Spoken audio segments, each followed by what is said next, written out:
आशा करते हैं कि आप लोग अच्छे होंगे और आप लोगों की रेलवे आरआरबी ग्रुप डी परीक्षा की तैयारी बेहतर चल रही होगी। काफ़ी बच्चों का सवाल है कि रेलवे ग्रुप डी में साइंस के कैसे प्रश्न पूछे जाते हैं।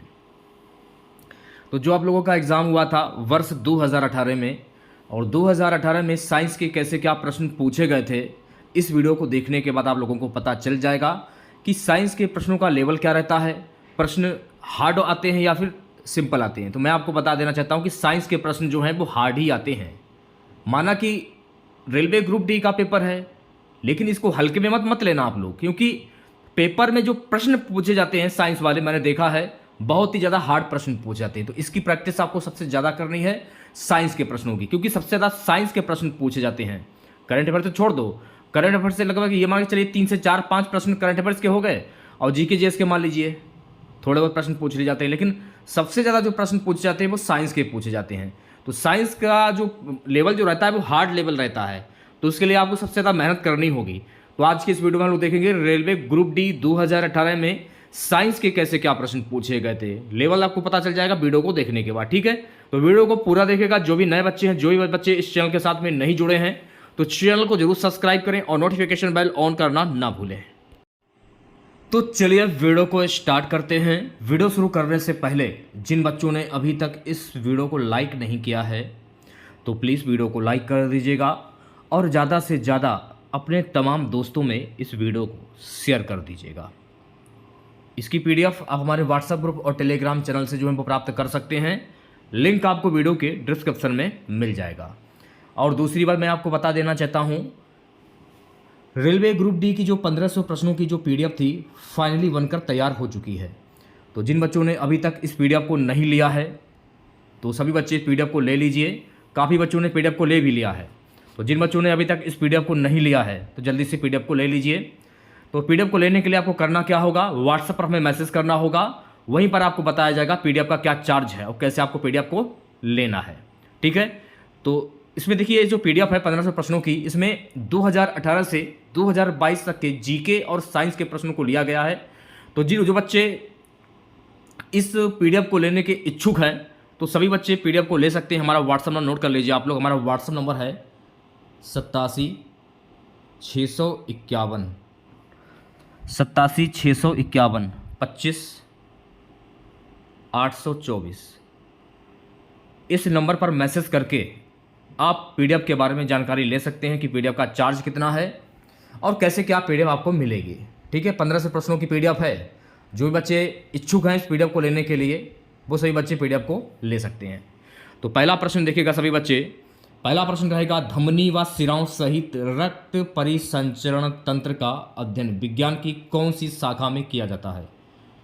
हीमेटोलॉजी, एनेजियोलॉजी, मायोलॉजी या ओक्नोलॉजी।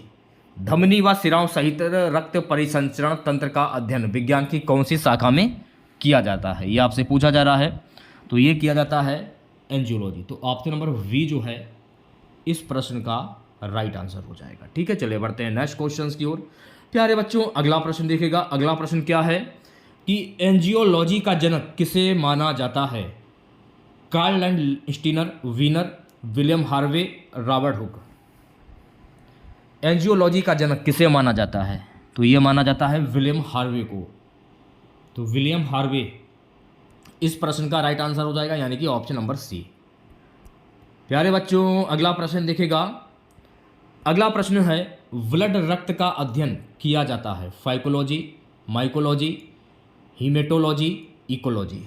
तो ब्लड रक्त का जो अध्ययन है ना गाइस, ये किया जाता है हीमेटोलॉजी से। तो ऑप्शन नंबर सी जो है इस प्रश्न का राइट आंसर हो जाएगा। चलिए बढ़ते हैं नेक्स्ट क्वेश्चन की ओर। प्यारे बच्चों, अगला प्रश्न देखेगा चौथा।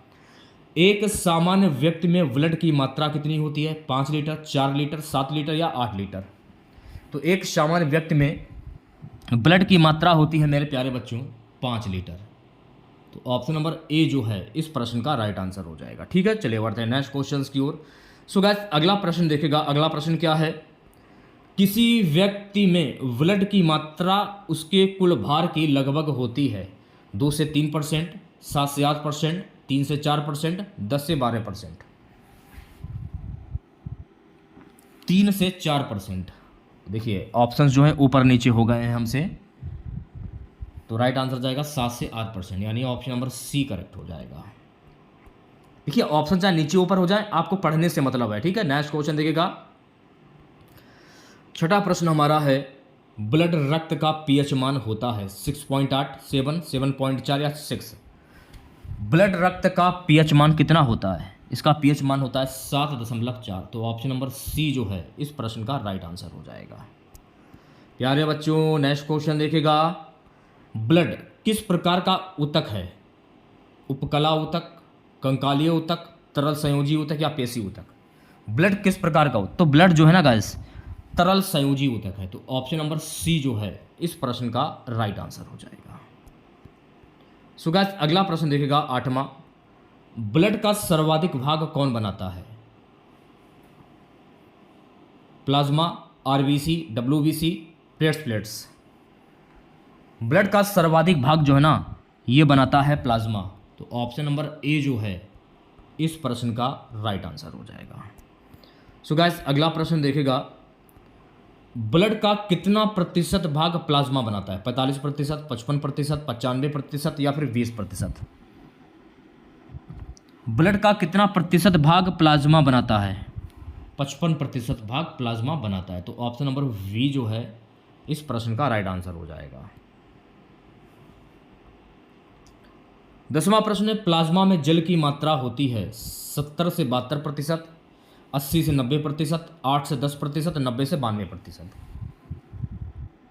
प्लाज्मा में जल की मात्रा होती है 90 से 92%। तो ऑप्शन नंबर डी जो है इस प्रश्न का राइट आंसर हो जाएगा। 11वां क्वेश्चन देखिएगा सभी बच्चे। 11वां प्रश्न क्या है, किस प्रोटीन को प्रतिस्कंदन प्रोटीन के नाम से जाना जाता है? किस प्रोटीन को प्रतिस्कंदन प्रोटीन के नाम से जाना जाता है? तो इसे जाना जाता है हिपेरिन। तो ऑप्शन नंबर सी जो है इस प्रश्न का राइट आंसर हो जाएगा। चलिए बढ़ते हैं नेक्स्ट क्वेश्चंस की ओर। प्यारे बच्चों अगला प्रश्न देखेगा 12वां, निम्न में से कौन सी प्रोटीन रक्त का थक्का बनाने में सहायता करती है? कौन सी प्रोटीन रक्त का थक्का बनाने में सहायता करती है? तो प्यारे बच्चों दोनों, ये वाला भी और ये वाला भी। तो ऑप्शन नंबर सी जो है इस प्रश्न का राइट आंसर हो जाएगा। 13वें प्रश्न की बात करेंगे। सो गाइस 13वां प्रश्न देखेगा, निम्न में से कौन सी प्रोटीन मानव शरीर के अंदर रोग प्रतिरोधक क्षमता पैदा करती है? कौन सी प्रोटीन मानव शरीर के अंदर रोग प्रतिरोधक क्षमता पैदा करती है? आंसर जाएगा ग्लोब्यूलिन। ऑप्शन नंबर वी जो है इस प्रश्न का राइट आंसर हो जाएगा। क्लियर है? सो गाइस अगला प्रश्न आपकी स्क्रीन पर, प्लाज्मा में सर्वाधिक मात्रा में पाई जाने वाली प्रोटीन है। तो प्लाज्मा में सर्वाधिक मात्रा में पाई जाने वाली प्रोटीन है मेरे प्यारे बच्चों, इसे हम कहते हैं एल्बुमिन। तो ऑप्शन नंबर वी जो है इस प्रश्न का राइट आंसर हो जाएगा। सो गाइस 15वां प्रश्न देखेगा। 15वां प्रश्न क्या है कि रक्त का थक्का बनाने में कौन सा विटामिन सहायता करती है? रक्त का थक्का बनाने में कौन सा विटामिन सहायता करती है? इसको हम कहते हैं फिलोक्विनोन के। ऑप्शन नंबर ए जो है इस प्रश्न का राइट आंसर हो जाएगा। नेक्स्ट क्वेश्चन देखिएगा सभी बच्चे प्यारे बच्चों। अगला प्रश्न है कि कौन सा तत्व रक्त का थक्का बनाने में सहायता करता है? कौन सा तत्व रक्त का थक्का बनाने में सहायता करता है? Ca+2। तो इस प्रश्न का राइट आंसर जाएगा मेरे प्यारे बच्चों ऑप्शन नंबर ए के साथ में। अगला प्रश्न आपकी स्क्रीन पर। सो गाइस अगला प्रश्न है, निम्न में से कौन सी प्रोटीन का निर्माण लीवर यकृत में होता है? हिपेरिन का भी होता है, प्रीथोबिन का होता है, फाइब्रोनोजन का भी होता है। तो ऑप्शन नंबर डी जो है उपयुक्त सभी इस प्रश्न का राइट आंसर हो जाएगा। सो गाइस अगला प्रश्न देखिएगा 18वां प्रश्न क्या है, आरबीसी लाल रक्त कणिकाओं का निर्माण मानव शरीर के अंदर कहाँ से होता है? अस्थि मज्जा में, थाइमस ग्रंथि, लाल ग्रंथियों में या कोई नहीं? अस्थि मज्जा से। तो ऑप्शन नंबर ए जो है इस प्रश्न का राइट आंसर हो जाएगा। सो गाइस 19वां प्रश्न देखेगा। 19वां प्रश्न क्या है? 19वां प्रश्न है, तत्वों का सबसे पहले वर्गीकरण किसने किया था? लोथरमेयर, न्यूलैंड्स, मेंडलीफ या डोबरेनर? तत्वों का सबसे पहले वर्गीकरण किसने किया था? तो ये किया था डोबरेनर ने। तो ऑप्शन नंबर डी जो है इस प्रश्न का राइट आंसर हो जाएगा। सो गाइस 20वां प्रश्न देखिएगा। 20वां प्रश्न क्या है? तत्वों के वर्गीकरण से संबंधित त्रिक के नियम का प्रतिपादन किसने किया था? तत्वों के वर्गीकरण से संबंधित त्रिक के नियम का प्रतिपादन जो है ना गाइस, ये किया था डोब्रेनर ने। तो ऑप्शन नंबर वी जो है इस प्रश्न का राइट आंसर हो जाएगा। अगला प्रश्न देखिएगा। देखिए, अगर आप लोगों को वाकई में ये वीडियो अच्छा लग रहा हो तो सभी प्यारे दोस्तों से हाथ जोड़कर गुजारिश है, प्लीज़ वीडियो को लाइक कीजिएगा यार। क्या कर रहे हो आप लोग? तत्वों के वर्गीकरण से संबंधित अष्टक नियम का प्रतिपादन किसने किया? ड्रमा ने, डोब्रेनर ने, न्यूलैंड्स ने, मेंडेलीव ने। इंपॉर्टेंट प्रश्न है, 5 स्टार लगा लीजिए, पेपर में छपने वाला प्रश्न। न्यूलैंड्स ने। तो ऑप्शन नंबर सी जो है इस प्रश्न का राइट आंसर हो जाएगा। प्यारे बच्चों, अगला प्रश्न देखेगा। किस वैज्ञानिक ने सर्वप्रथम आवर्त सारणी का निर्माण किया? मेंडेलीव, मोसले, डाल्टन या रदरफोर्ड? किस वैज्ञानिक ने सर्वप्रथम आवर्त सारणी का निर्माण किया? किसने किया था? तो ये किया था मेंडेलीव ने। तो ऑप्शन नंबर ए जो है इस प्रश्न का राइट आंसर हो जाएगा। सो गाइस, अगला प्रश्न देखेगा। अगला प्रश्न क्या है? अगला प्रश्न पूछा गया था, आधुनिक आवर्त नियम का प्रतिपादन किसने किया था? न्यूलैंड्स ने, डोब्रेनर ने, मेंडेलीव ने या मोसले ने? तो आधुनिक आवर्त नियम का प्रतिपादन जो है ना गाइस, ये किया था मोसले ने। तो मोसले, यानी कि ऑप्शन नंबर डी जो है इस प्रश्न का राइट आंसर हो जाएगा। नेक्स्ट क्वेश्चन देखिएगा। मेंडेलीव की आवर्त सारणी में तत्वों के वर्गीकरण का आधार क्या है? परमाणु द्रव्यमान, परमाणु संख्या, परमाणु आयतन या परमाणु घनत्व? मेंडेलीव की आवर्त सारणी में तत्वों के वर्गीकरण का आधार है परमाणु द्रव्यमान। तो ऑप्शन नंबर ए जो है गाइस इस प्रश्न का राइट आंसर हो जाएगा। अगला प्रश्न देखिएगा सभी बच्चे, प्यारे बच्चों। अगला प्रश्न क्या है? आधुनिक आवर्त सारणी में तत्वों के वर्गीकरण का आधार क्या है? परमाणु द्रव्यमान, परमाणु संख्या, परमाणु आयतन या परमाणु घनत्व? आधुनिक आवर्त सारणी में तत्वों के वर्गीकरण का आधार क्या है? परमाणु संख्या। तो ऑप्शन नंबर वी जो है गाइस इस प्रश्न का राइट आंसर हो जाएगा। प्यारे बच्चों, अगला प्रश्न है, आधुनिक आवर्त सारणी में वर्गों ग्रुप्स की कुल संख्या कितनी होती है? 7, 9, 16 या फिर 18? आधुनिक आवर्त सारणी में वर्गों में ग्रुप्स की कुल संख्या कितनी होती है? 18 होती है। तो ऑप्शन नंबर डी जो है इस प्रश्न का राइट आंसर हो जाएगा। सो गाइस, अगला प्रश्न आपकी स्क्रीन पर। अगला प्रश्न क्या है? आधुनिक आवर्त सारणी पीरियड की कुल संख्या कितनी होती है? 5, 7, 9 या फिर 16? आधुनिक आवर्त सारणी में आवर्ती की कुल संख्या कितनी होती है पीरियड्स की? 7 होती है। तो ऑप्शन नंबर वी जो है इस प्रश्न का राइट आंसर हो जाएगा। 29वें प्रश्न की बात करेंगे गाइस। 29वां प्रश्न है, आधुनिक आवर्त सारणी में तत्वों को व्यवस्थित किया गया है घटते हुए भार में, बढ़ते हुए परमाणु भार में, बढ़ते हुए परमाणु आयतन में, बढ़ते हुए परमाणु संख्या में। आधुनिक आवर्त सारणी में तत्वों को व्यवस्थित किया गया है बढ़ते हुए परमाणु संख्या में। तो ऑप्शन नंबर डी जो है इस प्रश्न का राइट आंसर हो जाएगा। सो गाइस, अगला प्रश्न देखेगा। अगला प्रश्न हमारा है, किस वर्ग के तत्वों को सिक्का धातु कहा जाता है? 11, 12 या 14? किस वर्ग के तत्वों को सिक्का धातु कहा जाता है? 11। तो ऑप्शन नंबर वी जो है इस प्रश्न का राइट आंसर हो जाएगा। ठीक है, चलिए बढ़ते हैं नेक्स्ट क्वेश्चन की ओर। प्यारे बच्चों, अगला प्रश्न देखेगा। अगला प्रश्न हमारा है, शून्य समूह में रखे गए तत्व किस नाम से जाने जाते हैं? हैलोजन, क्षार धातुएं, क्षारीय मृदा, निष्क्रिय तत्व? शून्य समूह में रखे गए तत्व किस नाम से जाने जाते हैं? सो गाइस, ये जाने जाते हैं निष्क्रिय तत्व के नाम से। इसलिए इस प्रश्न का राइट आंसर जाएगा ऑप्शन नंबर डी के साथ में। प्यारे बच्चों, अगला प्रश्न देखेगा। सबसे भारी धातु है चांदी, सोना, पारा या ओस्मियम? सबसे भारी धातु की बात हो रही है, तो सबसे भारी धातु है ओस्मियम। तो ऑप्शन नंबर डी जो है इस प्रश्न का राइट आंसर हो जाएगा। ये तो हो गई भारी। अगर आपसे पूछ लिया सबसे हल्की धातु कौन सी होती है?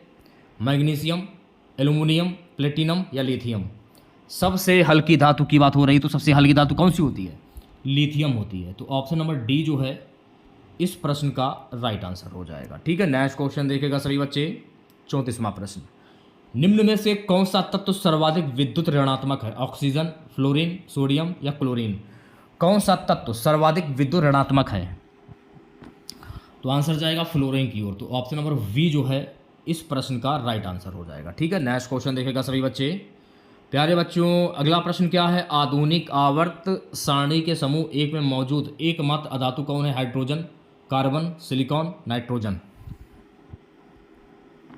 हाइड्रोजन। तो ऑप्शन नंबर ए जो है इस प्रश्न का राइट आंसर हो जाएगा। सो गाइस, अगला प्रश्न देखिएगा 36वां।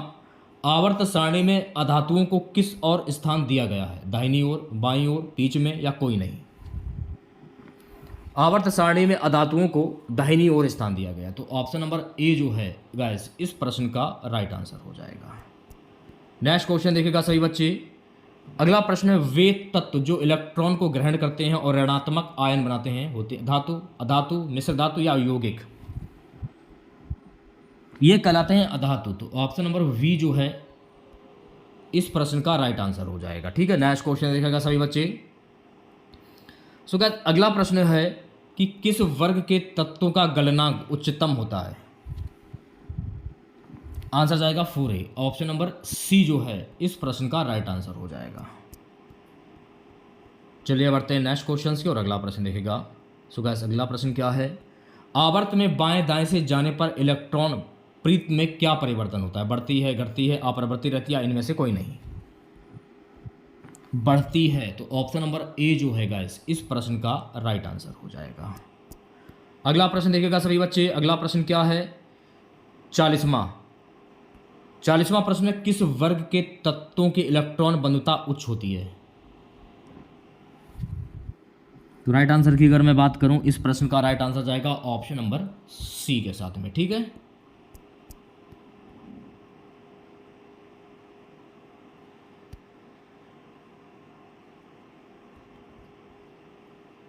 अगला प्रश्न है, आवर्त सारणी में कितने ब्लॉक में बांटा गया? आवर्त सारणी को कितने ब्लॉक में बांटा गया? 1, 2, 3 या फिर 4?